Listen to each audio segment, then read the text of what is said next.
একটি ছাত্র সংগঠনকে বিশেষ সুবিধা দিতে ডাকসু নির্বাচনে মনোনয়ন ফর্ম সংগ্রহ জমার সময় একদিন বাড়ানো হয়েছে। ছাত্র শিবিরের এমন অভিযোগকে ভিত্তিহীন বলছে ছাত্রদল। প্রধান রিটার্নিং কর্মকর্তা জানিয়েছেন, কেউ যেন বঞ্চিত না হয় সেজন্যই বাড়ানো হয়েছে সময়। লেভেল প্লেইং ফিল্ড নিয়ে ছাত্রদলের আপত্তিও উড়িয়ে দিয়েছে প্রশাসন। খান আলামিনের রিপোর্টে থাকছে এরই বিস্তারিত।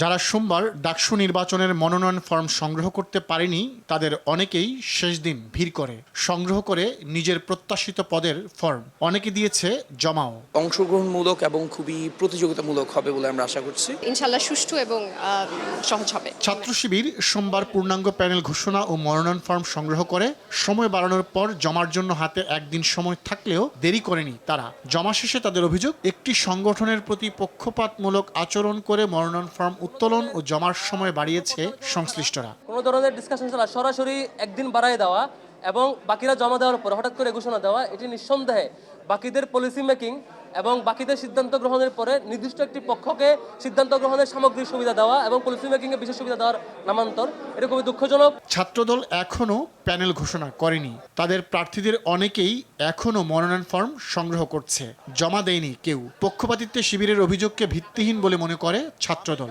সাধারণ শিক্ষার্থীদের প্রতিনিধি হয়ে আমি 40,000 সাধারণ শিক্ষার্থীদের জন্য কাজ করতে চাই।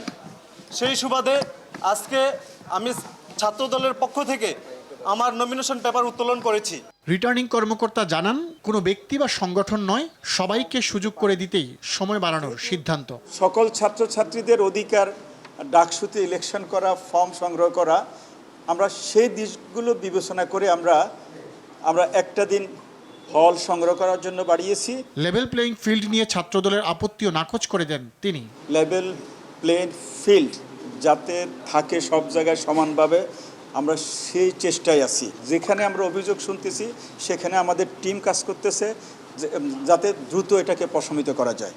প্রতিরোধ পর্ষদ নামে প্যানেল ঘোষণা করেছে বামজোট। মধুর ক্যান্টিনে সংবাদ সম্মেলন করে তারা জানায়, প্যানেলের 28 সদস্যের মধ্যে 12 জন নারী। ভিপি পদে নেতৃত্ব দেবেন শেখ তাসনিম আফরোজ ইমি আর জিএস মেঘমল্লার বসু।